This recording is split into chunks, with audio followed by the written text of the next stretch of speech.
बिल्कुल बिल्कुल सुदेश, प्रदेश के पुलिस महानिदेशक डीजीपी मनोज यादव जी हमारे साथ हैं, न्यूज 18 चैनल पर हमारे साथ हैं, तो उनसे सीधी बातचीत करेंगे। बातचीत का सिलसिला शुरू करते हैं। यादव जी, सबसे पहले यही जानना चाहूंगा कि जिस तरह से कालाबाजारी हो रही है कोरोना काल के अंदर, लोगों ने कुछ ने अवसर समझ लिया है इसको और वो कालाबाजारी कर रहे हैं, पुलिस किस तरह से कार्रवाई कर रही है, क्या क्या कदम उठा रही है?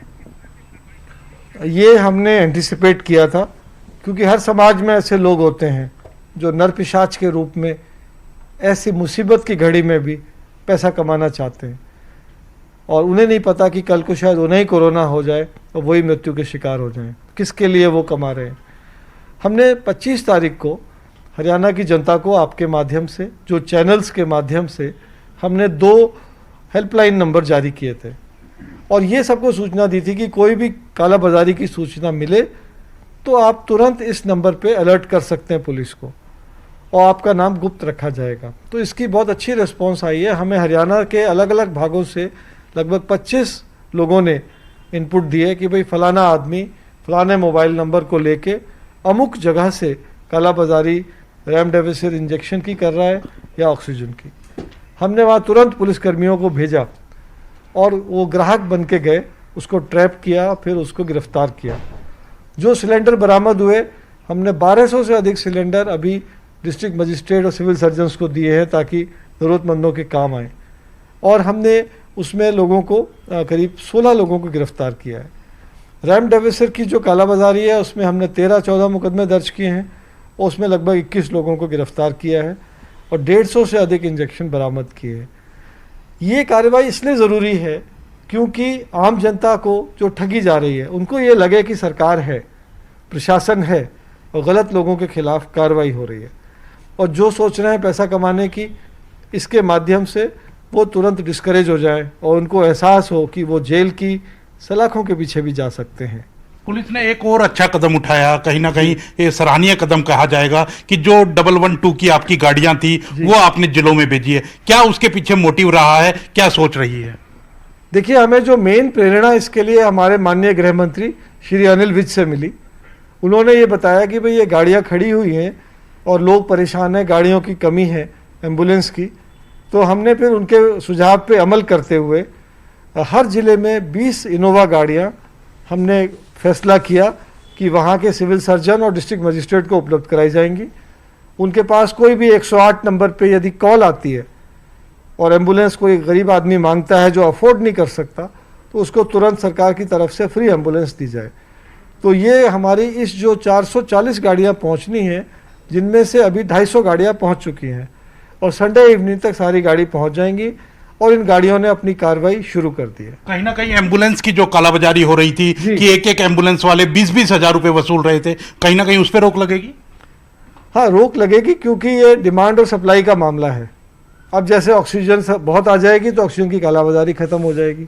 जब तक शॉर्टेज रहती है तभी तक, तो मैं समझता हूँ जो लोगों के साथ ठगी हो रही है उससे डेफिनेटली लोगों को बहुत रिलीफ मिलेगा। लॉकडाउन लगा हुआ है प्रदेश के अंदर, तो किस तरह से लॉकडाउन का पालन करवा रही है पुलिस? क्योंकि पिछले साल की अगर तस्वीर कहें तो वो वाली तस्वीर नहीं दिख रही, अब की बार तस्वीर कुछ अलग है, तो क्या कारण है?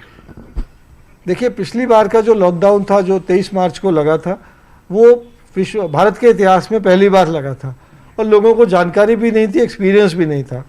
तो पहले 1.5 महीने हमने देखा कि सड़कें बिल्कुल सुनसान, एक भी आदमी नज़र नहीं आता था। स्वाभाविक है कि आप इस लॉकडाउन को उससे कंपेयर करेंगे, लेकिन इस बार सरकार ने बहुत एक्सपीरियंस के साथ जो आवश्यक चीज़ें हैं उनको इस लॉकडाउन से अपवाद या एक्सेप्शन प्रोवाइड किया है। जैसे कि जो लोग टेलीकॉम टावर मेंटेन करते हैं, जो लोग इंटरनेट मेंटेन करते हैं, जो लोग मेडिकल सप्लाई मेंटेन करते हैं, जो अस्पताल चला रहे हैं, पैथोलॉजी लैब चला रहे हैं जो लोग बैंक्स खोलते हैं, बैंक खुलना ज़रूरी है, फाइनेंशियल सर्विसेज, इंश्योरेंस कंपनीज। तो जितना जो इस बार ऑर्डर निकला है सरकार की ओर से, उसमें लगभग 3 पेज की लंबी लिस्ट है कि ये लोग लॉकडाउन में अलाउ किए जाएंगे। तो वो लोग ही सड़कों पे निकल रहे हैं और उनको देखने से आपको ऐसा आभास होता है कि लॉकडाउन कामयाब नहीं है, लेकिन वो लोग टोटल भीड़ का शायद 10% ही हैं। 90% लोग घरों में हैं, और जो लोग बिना वजह निकलते हैं या सिर्फ भीड़ भाड़ करने के लिए, उनके लिए पुलिस है। हम उनसे पूछते हैं कि क्या आपके पास ई पास है, क्या आपके पास कोई आईडी कार्ड है? यदि नहीं होता तो हम उनको तुरंत वापस घर भेज देते हैं। कहीं ना कहीं नाके जो लगाए गए थे, अब की बार क्या नाकों की संख्या घटाई गई है या कोई बढ़ाई गई है, किस तरह से है? देखिए, पिछली बार तो दूसरे राज्यों से आने पे भी थी, तो इंटर स्टेट नाके हमने इस बार नहीं लगाए हैं। इस बार जो हमने नाके लगाए हैं वो सभी नाके शहरों के अंदर लगाए हैं ताकि शहरों के अंदर मूवमेंट ना हो। तो हमारे लगभग 450 से अधिक नाके पूरे राज्य में इस समय अलग अलग शहरों में लगे हुए हैं। वहाँ पे चेकिंग हो रही है कि आपके पास ई पास है कि नहीं, आपके पास निकलने का सही कारण है कि नहीं। पर ये मानवीय संवेदना के साथ कर रहे हैं, क्योंकि बहुत से लोग अभी बीमार हैं। बहुत से परिवार सदस्य ऑक्सीजन सिलेंडर लेने या दवा लेने भी घर से बाहर निकलते हैं। तो हमने सख्त हिदायत दी है कि किसी नागरिक के साथ बदसलूकी ना हो और उसका पर्पस वेरीफाई करा जाए। यदि पर्पस जेन्युइन है तो जाने दिया जाए। पुलिस के कर्मचारी भी संक्रमित काफी संख्या के अंदर हो रहे हैं क्योंकि वो फ्रंट लाइन में रह करके काम करते हैं। उसके लिए जो विभाग है वो क्या कदम उठा रहा है? ये हमारे लिए बहुत बड़ी चुनौती है। अब तक पूरे हरियाणा पुलिस में लगभग 3200 लोग संक्रमित हो चुके हैं पिछले वर्ष से अब तक, और लगभग 21 लोग अपने प्राण का बलिदान कर चुके हैं कोविड शहीद के रूप में।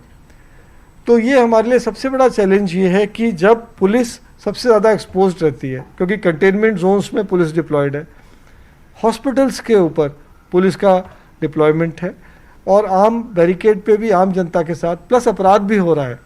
सभी अपराध हो रहे हैं और पुलिस जाके तफ्तीश भी करनी पड़ती है और अपराधियों को गिरफ्तार भी करना पड़ता है।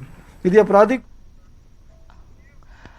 तो ये थे हरियाणा के डीजीपी, जिनकी तरफ से कहा गया कि कोरोना काल में जो लोग मुनाफाखोरी कर रहे हैं उन पर सख्ती दिखाई गई है, उस सख्ती का असर भी हो रहा है। 2 हेल्पलाइन नंबर जारी किए थे जिनके जरिए आम लोग उन तक शिकायत पहुंचा रहे हैं, उस पर कार्रवाई हो रही है।